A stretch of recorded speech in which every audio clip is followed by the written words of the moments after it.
Glavno slatkovodno jezero u severnoj kineskoj autonomnoj oblasti, unutrašnja Mongolija, svedočilo je dugotrajne i opsežne napore Kine u zaštiti životne sredine, pošto se kvalitet vode u jezeru značajno poboljšao i biodiverzitet u velikoj meri obnovljen. Jezero Wuliangsu najveća je jezerska močvara u slivu Žute reke i prirodni ekološki štit za kontrolu izvora peščanih oluja koje pogađaju Peking i Tianjin. Jezero sada ima 264 vrste ptica i 22 vrste riba, zahvaljujući dugogodišnjim naporima u očuvanju i restauraciji ekologije pod vođstvom lokalnih vlasti. Pokrivajući površinu od 293 kvadratna kilometra, jezero koje je retko u pustinskim i polupustinjskim oblastima igra ulogu u regulaciji i prečišćavanju vode Žute reke i sprečavanju poplava.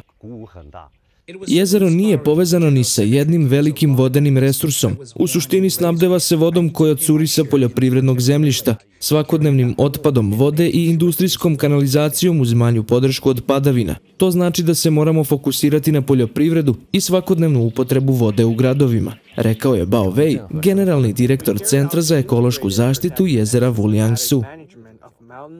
Predsjednik Kine Xi Jinping se provozao čamcem da bi bolje razumeo kako su metode zaštite pomogle da se poveća biodiverzitet u regionu. Li Wenbin je bio taj koji je vozio turistički brod.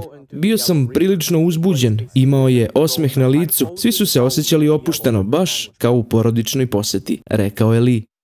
Područje koje je Xi posetio sada je turistička atrakcija i saznao je da su meštani uradili mnogo da održe vodosnabdevanje i kvalitet vode kako bi biodiverzitet napredovao.